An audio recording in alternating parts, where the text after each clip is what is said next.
Lucas Sports. So, there's been a lot of talk about Jason Whitlock. I know I've made a video about it. Well, he came out on his Jason Whitlock show today with Fearless, and he had a couple of things to say about Deion Sanders, Coach Prime. Let me play this a little bit of what he said. Fair use. We're tasked with the job of coaching the kids they inherited better than their predecessor. Let me walk you through that. Take Bill Snyder coming to Kansas State University in the early 1990s, I believe, or late 80s, late 80s, I believe. That guy pulled off the Manhattan Miracle. He took over a terrible program. A new coach is allowed, or will, back in that era, maybe you can run off 5, 10 players. Maybe. And you can bring in some JUCOs or a transfer or two. Maybe. But what you primarily do is coach the guys you inherited, utilize them better than your predecessor. And then over the course of 2, 3, 4 years, then you replace them with guys you recruited. That was how you used to turn around a program. Bill Snyder, Nick Saban taking over somewhere, these guys couldn't snap their fingers and bring in 85 new players. Deion is not the mastermind of a miracle turnaround.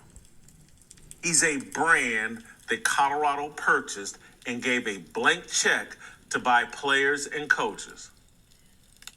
Let me repeat that.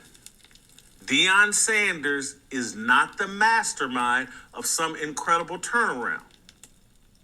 Deion, what we've seen from him in press conferences, what I see from him in 60 Minutes, he's just a brand. I'm going to stop right there because you know how these people, they independent, but you make a video about them, they start coming after you, so fair use. So my response to Jason Whitlock is Deion a brand? Absolutely. Did Colorado write him a hefty check that even their AD said they didn't have the money for it, but they knew they was going to get? Absolutely. But what you don't, Jason, what you're not telling the people is this is the business.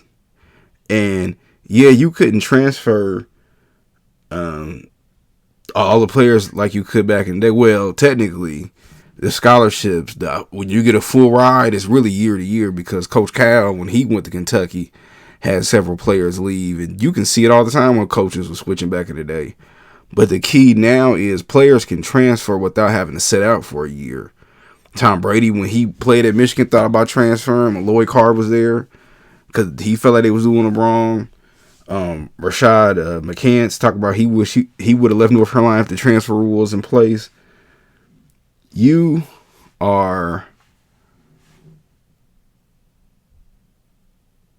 purposely not saying that. And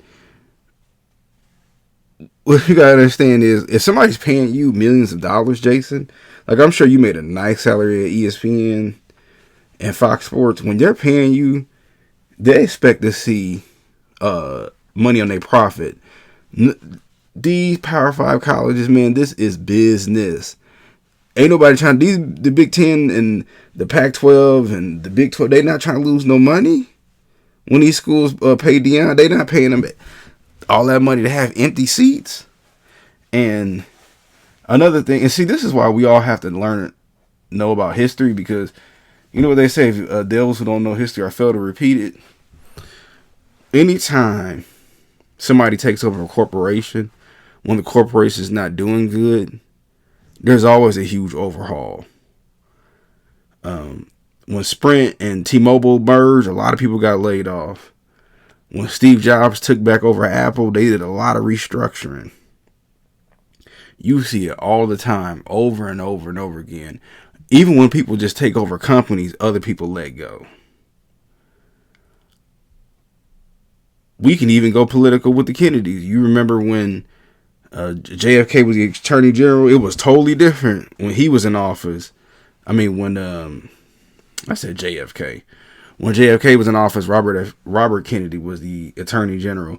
but his position was totally different. Yeah, that was his brother, JFK, when he passed away. But when Lincoln Johnson was in office, totally different. I mean, J. Edgar Hoover was basically skipping over him and going to Lyndon Johnson, skipping over Robert Kennedy.